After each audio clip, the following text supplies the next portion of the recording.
저는 오랫동안 기도만 열심히 하면 된다고 생각했습니다. 새벽마다 일어나서 1시간씩 기도했고 금식도 하고 통성기도도 했죠. 그런데 이상했습니다. 기도할수록 영적으로 더 지치는 느낌이었거든요. 마치 빈벽에 대고 소리치는 것 같았습니다.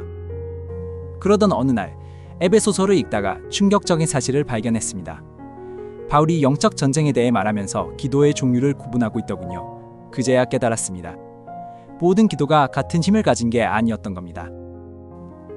사탄은 우리가 기도하는 것 자체를 두려워하지 않습니다. 솔직히 말씀드릴게요. 어떤 기도는 사탄에게 전혀 위협이 되지 않습니다. 습관적으로 외우는 기도, 마음 없이 반복하는 기도, 형식만 갖춘 기도는 사탄이 오히려 좋아합니다. 왜냐고요? 그런 기도는 아무것도 바꾸지 못하거든요. 하지만 사탄이 정말로 두려워하는 기도 패턴이 있습니다. 이 기도를 시작하면 어둠의 세력이 물러나고 하늘 문이 열리며 상황이 바뀌기 시작합니다. 성경에 분명히 기록되어 있는데 많은 크리스천들이 이것을 모르고 있습니다. 오늘 영상에서 사탄이 가장 두려워하는 5가지 기도를 알려드리겠습니다. 그리고 각각의 기도를 어떻게 해야 하는지 일제 기도문까지 함께 나눠드릴게요. 이 기도들을 매일 실천하시면 여러분의 영적 삶이 완전히 달라질 겁니다. 시작하기 전에 아멘 댓글 한번 남겨주시고 구독과 좋아요로 이 축복의 통로에 동참해주세요. 하나님의 전쟁 무기가 오늘 여러분 손에 쥐어질 거예요. 첫 번째, 예수 이름으로 선언하는 기도입니다. 빌립보서 2장 9절에서 10절까지 이렇게 말씀합니다.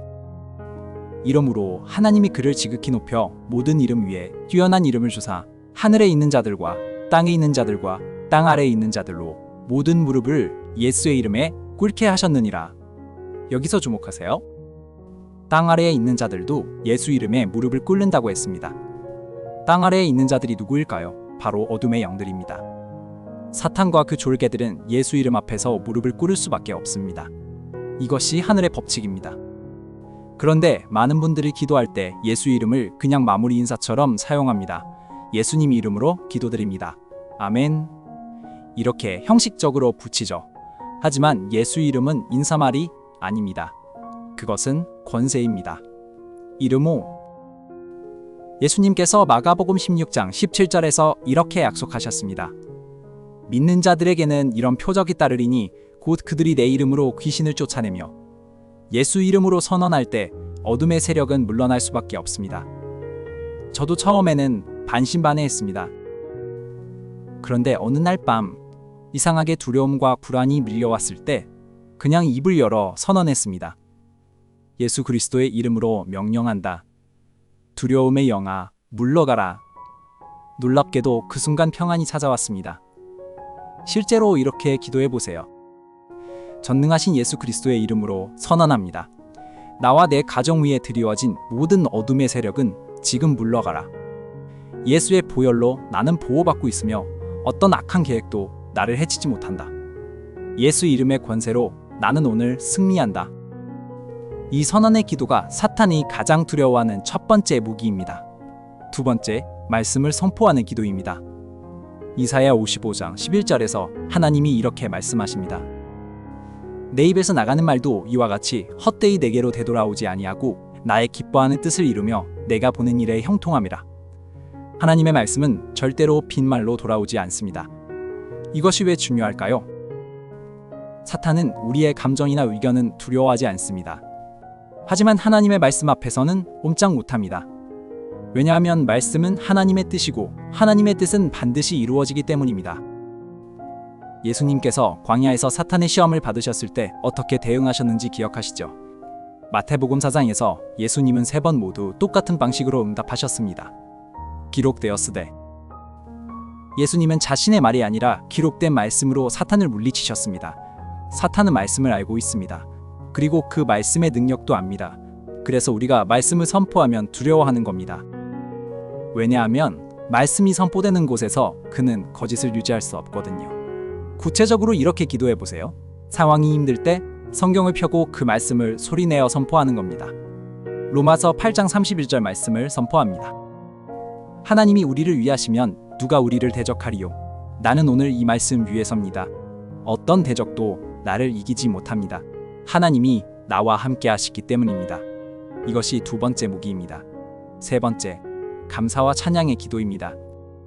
시편 22편 3절에서 이렇게 말씀합니다. 이스라엘의 찬송 중에 계시는 주여, 주는 거룩하시니이다. 하나님은 찬양 가운데 거하십니다. 찬양이 있는 곳에 하나님의 임재가 임합니다. 그리고 하나님의 임재가 있는 곳에 어둠은 존재할 수 없습니다. 사도행전 16장의 이야기를 아시죠? 바울과 실라가 빌립보 감옥에 갇혔을 때입니다. 그들은 매를 맞고 발이 착고에 채워진 상태였습니다. 보통 사람이라면 울거나 원망했을 겁니다. 하나님, 왜 이런 일이 일어났나요? 하지만 바울과 실라는 한밤중에 찬송하며 기도했습니다. 그러자 지진이 일어나 감옥 문이 열리고 모든 사슬이 풀어졌습니다. 왜 이런 일이 일어났을까요? 찬양은 영적 분위기를 바꾸기 때문입니다. 찬양할 때 하나님의 임재가 임하고 어둠의 세력은 도망칩니다. 사탄은 하나님을 찬양하는 소리를 견디지 못합니다. 그래서 사탄은 우리가 찬양하지 못하게 막으려 합니다. 상황이 나쁠 때 불평하게 만들고 원망하게 만들죠.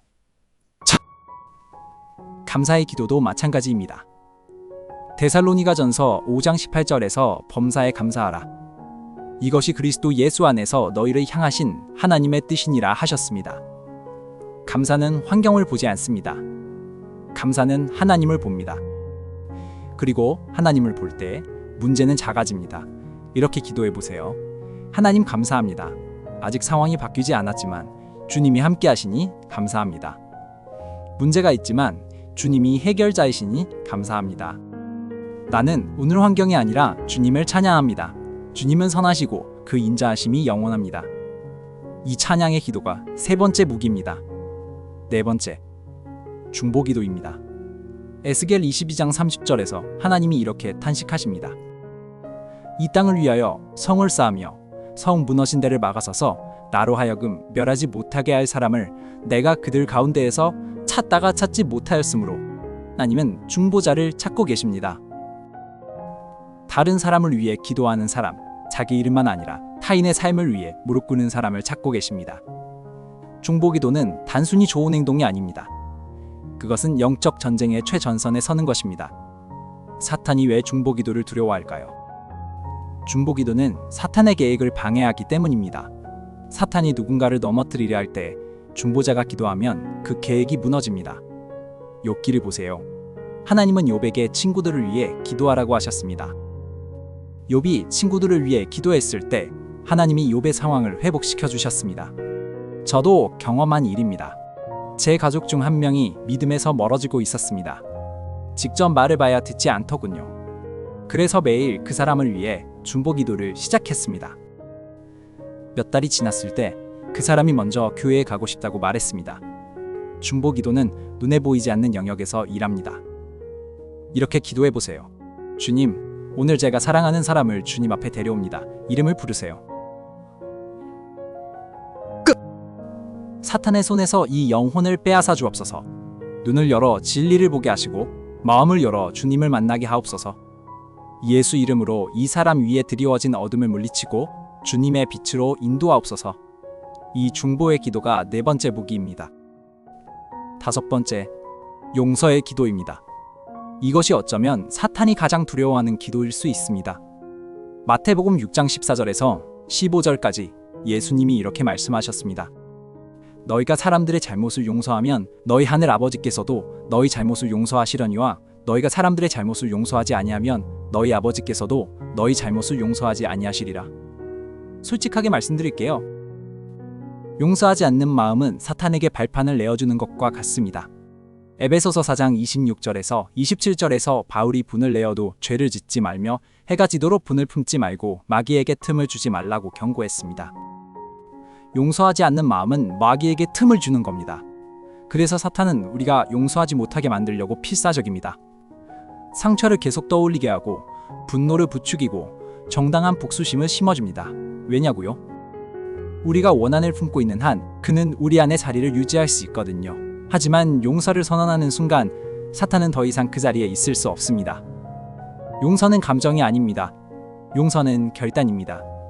용서는 그 사람이 옳다고 인정하는 게 아닙니다. 용서는 그 상황을 하나님 손에 맡기는 겁니다. 때로 이렇게 기도해 보세요. 주님, 저는 오늘 결단합니다. 이름을 말하세요. 혹은 그 사람을 떠올리세요. 사람을 용서합니다. 이 사람이 저에게 한 일을 주님께 맡깁니다.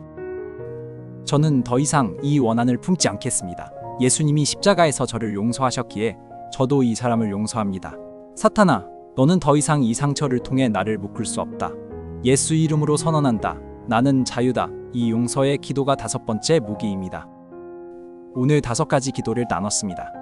예수 이름으로 선언하는 기도, 말씀을 선포하는 기도, 감사와 찬양의 기도, 중보 기도, 그리고 용서의 기도. 이 5가지 기도는 사탄이 가장 두려워하는 영적 무기입니다. 기억하세요. 사탄은 우리가 기도하는 것 자체를 두려워하지 않습니다. 하지만 이 기도들을 할 때 그는 물러날 수밖에 없습니다. 왜냐하면 이 기도들은 하늘의 권세를 땅으로 끌어내리기 때문입니다. 오늘부터 도전해보세요. 매일 아침 이 5가지 기도 중 하나라도 실천해보세요. 예수 이름으로 선언하고, 말씀을 선포하고, 감사와 찬양을 드리고, 누군가를 위해 중보하고, 용서를 선언하세요. 일주일만 해보세요.